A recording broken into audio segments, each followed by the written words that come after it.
Good morning, dear students. Today we are going to study from Civics, lesson number 6, Bureaucracy, on page number 86. In this given box, you can see a few posts like District Collector, Municipal Commissioner, Finance Secretary, and Divisional Commissioner are mentioned.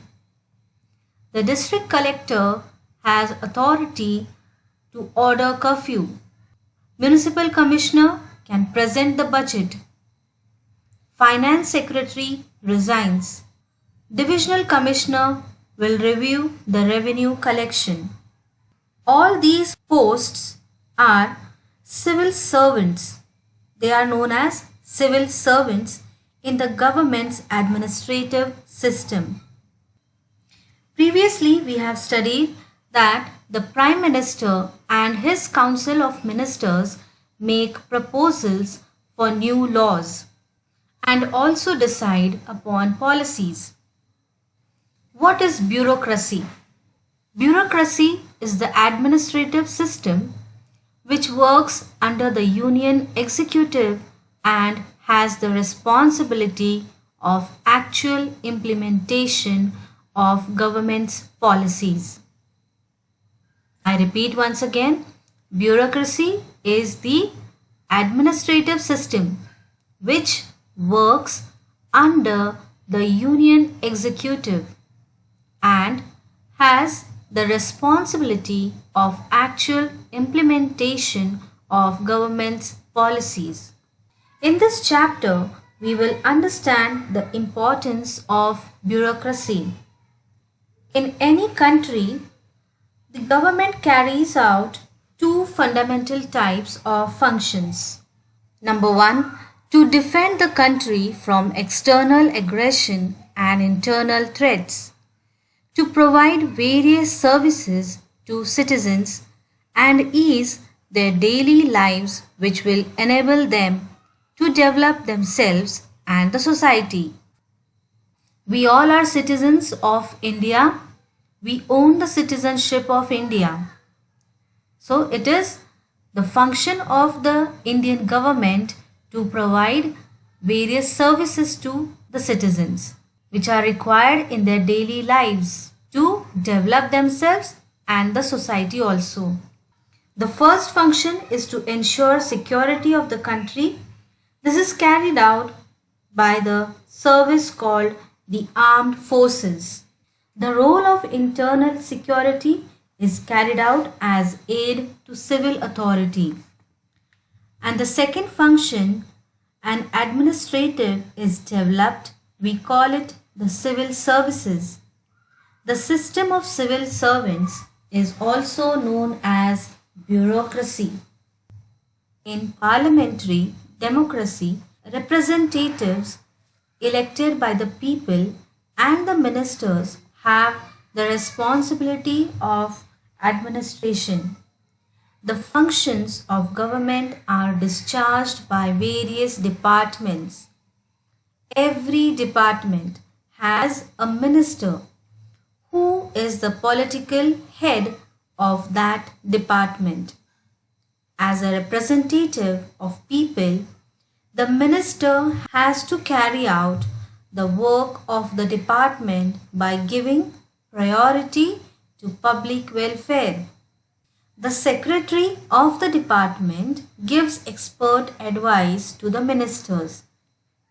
The secretaries are appointed from the civil services. Now let us know the characteristics of bureaucracy. First is permanent mechanism. The first characteristic is permanent mechanism. What comes under this? Tax collection, environment protection, maintenance of law and order, provisions regarding social security, and certain important tasks that have to be consistently undertaken by the bureaucracy. This is possible only because the bureaucracy is a permanent mechanism. The Prime Minister and their Council of Ministers change after every election, but the bureaucracy under their control remains constant. That means they don't change. It is permanent in nature. That is why it is known as permanent mechanism. The characteristic of bureaucracy is permanent mechanism. Next is political neutrality. This means that regardless of the political party in power, that means whichever power or whichever party may be there in the country, it doesn't make any difference to the bureaucracy. It is supposed to carry out the implementation of their policy decisions with the same efficiency and commitment. In this regard, the civil servants should abstain from taking a political stand or act according to their political views. Now here, the civil servants cannot act partial. They have to take decisions very firmly. If a political party fails to win elections, it has to leave government and another party that wins elections come to power. The new government may change some policies of the earlier government. Even in such condition, the bureaucracy is expected to remain neutral while discharging its duties. Next is anonymity. It means that a civil service should not be held directly responsible for any success or failure of the policy. It is the minister who is responsible for the efficient and smooth functioning of the concerned departments. It is the minister who, as the head of that department, is accountable for any inefficiency. Civil servants are never publicly criticized.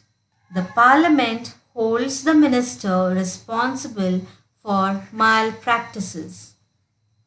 In such case, the minister bears the responsibility and protects the bureaucracy.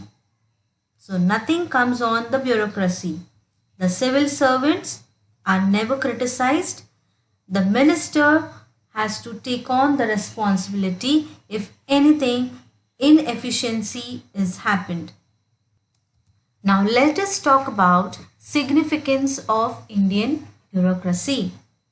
In bureaucracy, several important reforms that were introduced during the post-independence, that means after the independence, have been effectively implemented by the bureaucratic structure. Today we see many positive social changes reaching to common people. Bureaucracy gives stability to the political system.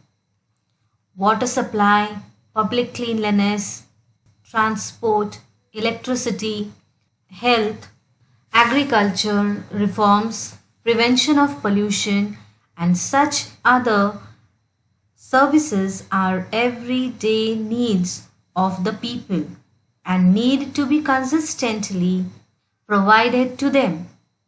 So children, as the citizen of India, we require water every day. We require the cleanliness in the surrounding. We are using the transport daily. We are using electricity every day.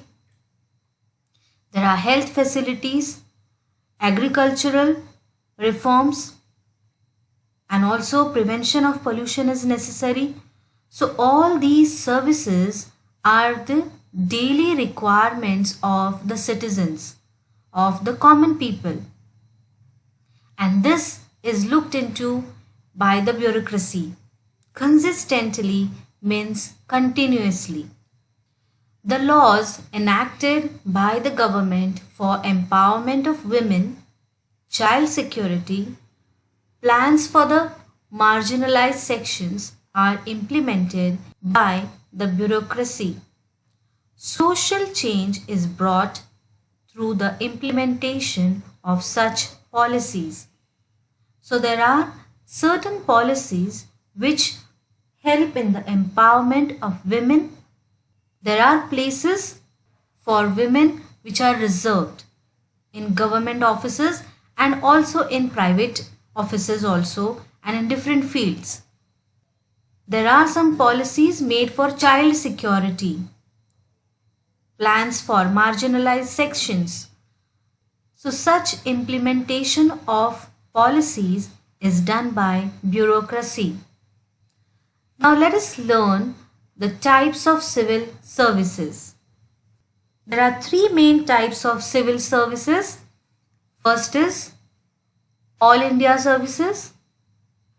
Second, Union or Central services. Third, State civil services. Let us study one by one. The All India services include Administrative Service, that is IAS, Indian Police Service, that is IPS, Indian Forest Service, that is IFS. The Union or Central services include, they all come under the Union government. They are Indian Foreign Service, that is IFS, Indian Revenue Service, that is IRS, etc. Next is State Civil Services. They come under the state government. They are Deputy District Collector, Block Development Officer, Tehsildar, that is Executive Magistrate, etc. They are recruited through competitive examinations held at the state level.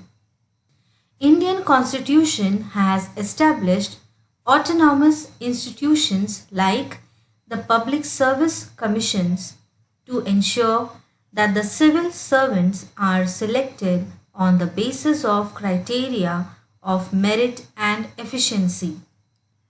The Union Public Service Commission, that is UPSC, conducts examinations for recruitment, appointment of candidates for All India services and central services. The Maharashtra Public Service Commission, that is MPSC, selects candidates through competitive examinations and recommends them to the government to be recruited in the state administration. Students, you must have heard of all these examinations, and I hope few of you are really interested in all these examinations and the different posts. In order to provide opportunities to all sections of society to enter in bureaucracy and civil services, there is a provision for reservations for the scheduled castes, scheduled tribes, women, other backward castes, and specially abled. This provision ensures that weaker sections of the society are not left out of civil services due to social inequality. So, to maintain the equality in the country, few places are reserved for certain castes, tribes, women, and other castes. Now, let us talk about ministers and secretaries. The efficiency of a particular government department depends upon the interrelationship between the minister and department secretaries and deputy secretaries. Civil servants, meaning bureaucracy, has complete control over information. It is the civil servant who knows the financial provisions for a particular scheme or plan. If ministers maintain a dialogue with civil servants and develop mutual trust and transparency, it will help the departments. Okay, children, we'll stop here now. Let us move on to the exercise. Question 1. Identify if the following statements are correct or wrong and rewrite the wrong sentences in their correct form. The first statement is correct. The second one is wrong and the correct statement is given here. So in your classwork notebook, write the lesson's name on top Write the first question as right or wrong. Write the statements and the answer as follows. Question number 2 is explain the following statements with reasons. Write the answers in points. Question number 3 is answer the following in 25 to 30 words. You can mark these answers in your textbook and answer them point-wise. Question number 4. Complete the concept picture. So children, for this question, you can give the heading types of civil services and one by one you can give the heading and write examples of each. The main heading will be types of civil services and the subheadings as given here in 3 boxes: All India Services, Union Services, State Civil Services. You can draw a table like this. For question number 5, discuss characteristics of bureaucracy. We have studied the 3 main characteristics. So in the classwork, you can give the heading of the main characteristics and write 2 points for each on your own. Complete the lesson. Write the notes in the classwork. Read the lesson once again. Thank you children. Have a nice day.